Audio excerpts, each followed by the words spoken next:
প্রতিবেশী দেশ ভারতের সাথে সব তিক্ততাকে পেছনে ফেলে নতুন সম্পর্কের উন্নয়ন ঘটানো হবে, যা ব্যক্তিকেন্দ্রিক নয়, হবে দুদেশের জনস্বার্থে। প্রধানমন্ত্রী তারেক রহমানের সাথে ভারতীয় হাইকমিশনার প্রণয় ভার্মার সৌজন্য সাক্ষাতে এমন মনোভাবের কথা জানান প্রধানমন্ত্রী। হাসিনার আর ভারতের সম্পর্ক তো আর হবে না। হাসিনা তো বাংলাদেশে নন এক্সিস্টেন্ট, রাজনৈতিকভাবে মরে গেছে, আজকে প্রায় অনেক দিন হয়ে গেছে। সো হাসিনা আর আওয়ামী লীগ বলতে আর বাংলাদেশে কিচ্ছু নাই। তো এইটা হচ্ছে একটা নিউ সম্পর্ক বিটুইন বাংলাদেশ এন্ড ইন্ডিয়া।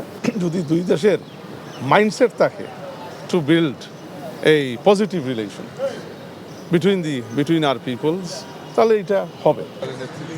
আলোচনা হয় পাইপলাইনের ডিজেল আমদানি নিয়েও।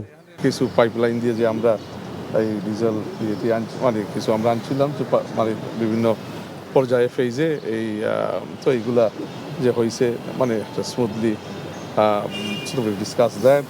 বিএনপি সরকার ক্ষমতা গ্রহণের পর এই প্রথম উচ্চ পর্যায়ের সফরে 7 এপ্রিল ভারত সফরে যাচ্ছেন পররাষ্ট্রমন্ত্রী ডক্টর খলিলুর রহমান ও প্রধানমন্ত্রীর পররাষ্ট্র বিষয়ক উপদেষ্টা হুমায়ুন কবির। দিল্লি সফরে আলোচনা হতে পারে বেশ কিছু বিষয়। এটা শুভেচ্ছা সফর, রাষ্ট্রমন্ত্রীর সাথে আছে, বৈঠক আছে, বাট মেইনলি মানে it will be sort of foreign minister সাহেবের সাথে কনফার্মড